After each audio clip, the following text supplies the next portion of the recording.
I had a conversation with a good friend of mine about basically this business endeavor that he had done, and over a long period of time it ended up not working out. But in that whole period of time, he never reached out to me once. I was like, why? And what transpired from his reaction is kind of the point of this video. I'm gonna talk about that conversation, and I think it absolutely affects so many people and limits their capacity and why they aren't successful and some of the underlying reasons. And at the very end, I'll give you kind of a framework that has helped me through this year particularly, because it's been a very hard year for me, but hopefully it helps you. The big theme of this though is that no one cares, just win. Because until you win, effort always goes unnoticed. You just have to get used to it. It's the way of the world. I remember I asked him, I said, hey, do you mind if I make a piece of content about this? He was like, sure, but what about? You know, from our long conversation. I said, you said this thing, if I'm gonna fail, I'd rather it be on me. And he's like, well, what about that was interesting to you? He said, I honestly needed to have that happen to realize that I can't do it on my own. Otherwise, it'd be easy to put that blame on somebody else. And so I responded with, how could you put blame on someone else? And he said, well, you know, saying like, hey, I failed because I used someone else's system, or I failed because, you know, so-and-so didn't keep their end of the deal, or didn't do their responsibilities, or I failed because they ruined my business by doing X, Y, and Z. And they're all basically just like cop-outs when your mind gets kind of weak, right? They're kind of like excuses. But I hate to say that I've witnessed this happen too many times. And this is all him saying this. And I said, fault's funny because it just doesn't matter. No one thinks to themselves like, hey, that worked out really well for him. I wonder whose fault it is. We only think fault in the negative. We don't think fault in the positive, right? I bring this up to him and he says, I have a visceral understanding of the fact that I need better systems, you know, better leverage and better people around me to, you know, make that next chapter happen. And so I have to stop hiding. In thinking about this, I was like, no one asks whose fault it is when it works. And the reality is that 2 years from now, when you think about the championship Super Bowl game or the quarterbacks who've hit these records, no one's like, hey, you know, that guy got really good calls from the ref. Hey, that, you know, it was really raining that day. No one remembers. They just remember who won. And so I think that this is a really interesting thought line that I wanted to kind of dive into, because the individual in question did something in the fitness space. And so I reached out and was like, why didn't you ask me for help? And this was basically his response, was that he wanted the failure to be on his own if he was going to fail. And it was such in contrast to how I've seen the world that I thought it was worth making, because for any of you who have this worldview, I think it does you a tremendous disservice. Because my perspective has always been, it will always be my fault and no one will care what I got help or who I got help from. They will just know whether I won or lost, period. And so the reason that the background on my phone, like I'm so passionate about this, like the background on my phone is 2 words. It's just win. That's it. It's just win. When I think about that, it's like no one cares. Just no one cares. No one's going to ask, how many people did you get help with before you failed? They just are going to know whether you failed or not. And I think it's ridiculous to live life this way, because the real is that underneath of this is actually ego. It's not being able to say, I don't know, please help. And so it means that many people would rather maintain their egos and fail than win. And so I think a lot of beginners are stuck there. They're actually stuck in their own pride. They don't reach out for help. They don't consume content because they think they're smart enough. And this is something that's really common amongst people who identify as being intelligent. That's actually what's really interesting. This is why I think humility is such an important part of getting to where you want to go, is that you have to be able to say, I don't know. You have to be able to say, I failed, or I couldn't figure it out.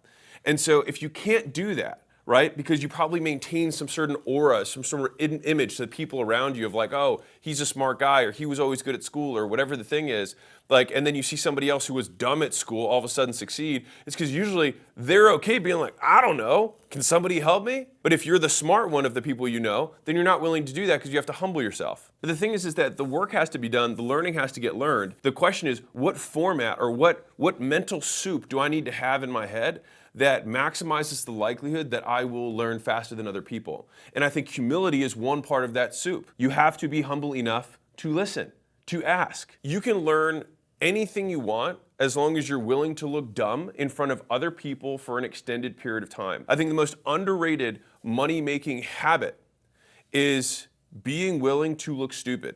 Because one of the surest ways to never succeed in life is to avoid looking dumb, is to avoid failing. And what's really interesting about this is that risk is guaranteed. And so there's this thing that people have this misconception, this fallacy about how life works, which is they want to avoid risk. But the thing is that all great things come with risk. If you put an idea out there, you risk ridicule. If you want to fall in love, you risk rejection. Like if you want to have intimacy, right? You risk vulnerability. Like all of these things have wherever there is joy, there is suffering. And wherever there is suffering, there's potential for joy. And so the thing is that most of these elements that we want out of life are double-edged swords. They're two sides to the same coin. We want one side without the other. We want the sunny days without the rainy days, but it's just weather. And the only way you can avoid that is by never going outside. But I think if you never go outside, I think you miss out on life. And so I think to the same degree, like missing out on risk is that we have this big fear of this thing when the reality is that if you risk nothing, you become nothing. You are nothing. Because nothing ventured, nothing gained. You're not going to get what you want by never risking what you have.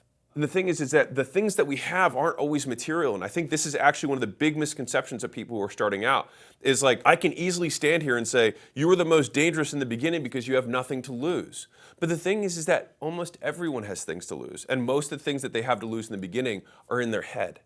And that's why it's so difficult. Because what you have to lose is your social standing. What you have to lose is looking smart in front of your friends. What you have to lose is being the more successful one of your medium group or your low group of friends or the people who know you. Or maybe you're the first one to go to college in your family and you're the prodigal son or the prodigal daughter. And so if you go out and fail, all of a sudden this whole image that you have, perfectly manicured and created for your friends and family it vanishes, right? And your whole identity is wrapped up in this. But I think that what we have to do is we have to invest our identity in different things. I think we have to invest our identity in our behaviors rather than what other people believe us to be. If we think about our identity as this thing, it's like, do we have an anti-fragile identity?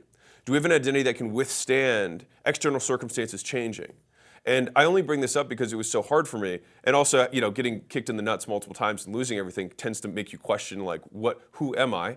And where is my identity rooted? And so this is something that I've been thinking a lot about right now because this year, transparently, has been a super hard year for me. But I keep asking myself the question of like, where does my identity live?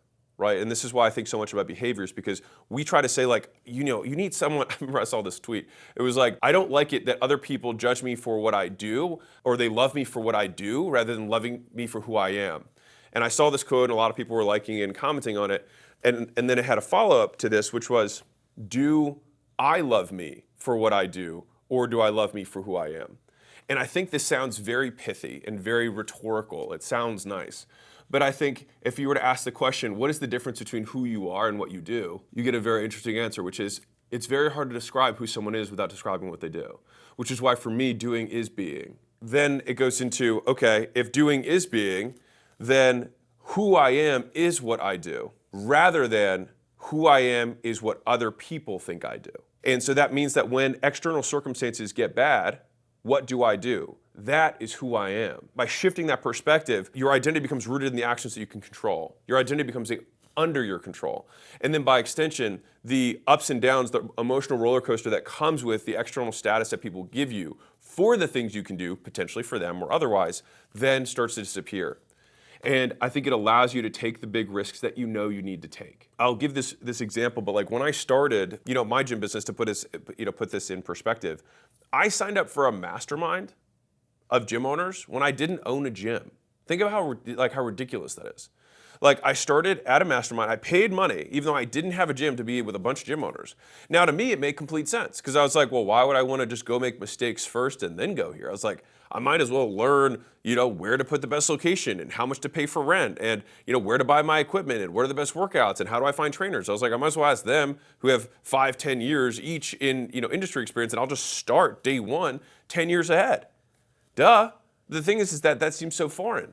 And I don't know why it seems so foreign. Why would you not ask for help? And the only reason I can think of is that you have an ego. Like I don't know the other reason. Like why would you not ask for help? I always tried to take the perspective of like, I want to be the biggest success story of every mentor, of every person who's ever given me advice, of every vendor I've ever worked with. And that's fundamentally been my quote secret is I do everything that someone else tells me to do to the T the first time, and then I take what works, and then I toss the rest. And I fundamentally believe, I think either Thoreau said this or Emerson, I can't remember, but it was like, I can learn something from everyone, and in that, they are my superior. And so basically, everyone is better than you at something, and in that, you can learn from them. And so rather than having this judgmental perspective of like, I'm better than everyone, which is fundamentally all rooted in ego, you can always find, and this is something that I've seen of people who are ultra wealthy in my life, is that they will actually be interested in people who are significantly below them in status, because they will just think, how do I ROI this time? And they will just search for something that this person knows more about or is better than them at, and then they just hone in on that. And what's great is that the person who's kind of below them in status is very happy to share the thing that they're really good at. But in that moment, who's better off at the end? Well, you can make the argument the person who's below in status feels great about themselves because the person who's above is asking them questions, telling them it's so interesting. But the person who leaves with more information than they started is the one who asked the questions, who's the one who humbled themselves and said, I don't know anything about motorcycles, tell me about motorcycles, right? I don't know how to fix HVAC fans, like tell me about that. Like, what else am I gonna do? I'm here and we're together and I can learn from you. But at the end of the day, one of my favorite perspectives on kind of these types of hardships is, it was actually on the Sword of Gryffindor, but I think it's so profound, is that the dwarves who made it, or the goblins who made it, had this kind of spell on it, which was that it only takes in that which makes it stronger.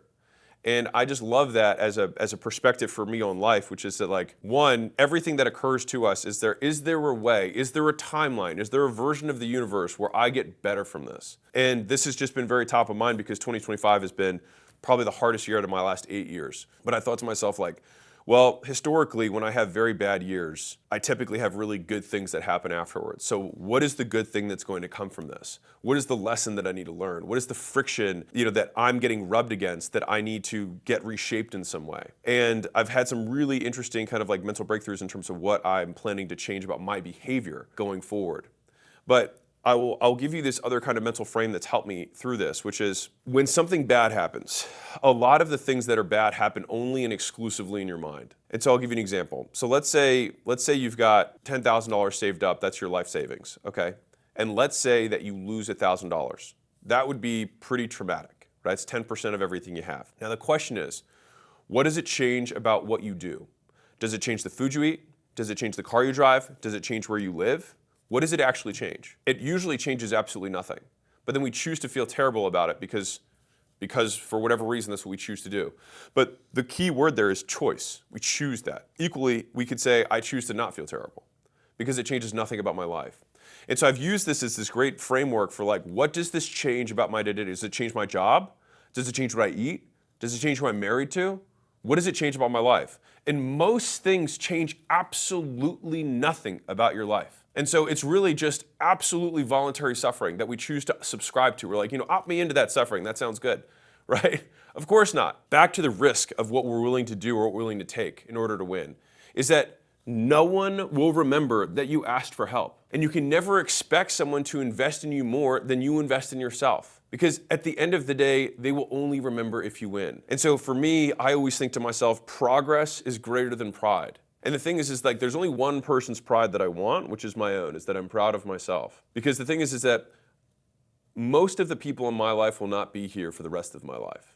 Well, guaranteed will not be for the rest of my life, right? Like, either they will die or I will die, but one of us will end.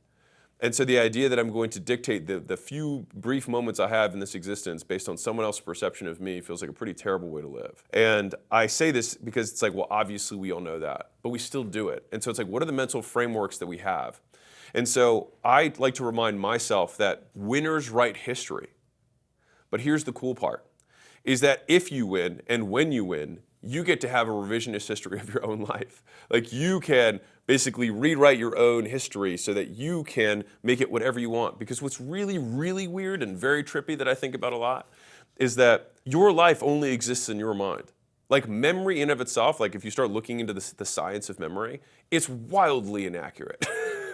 Like, we remember our feelings about how things happen, and like, there's the great Fruit of the Loom hoax where everyone thinks that there's like this cornucopia of fruit on the tag for Fruit of the Loom. But there was never a bunch of fruit on the tags for Fruit of the Loom. But we all have this collective memory around it. And it just shows how poor our memories really are. I used to think to myself that most of the time, I'm actually not going to remember most of this suffering. And so I'll give you a really, really tactical version of this.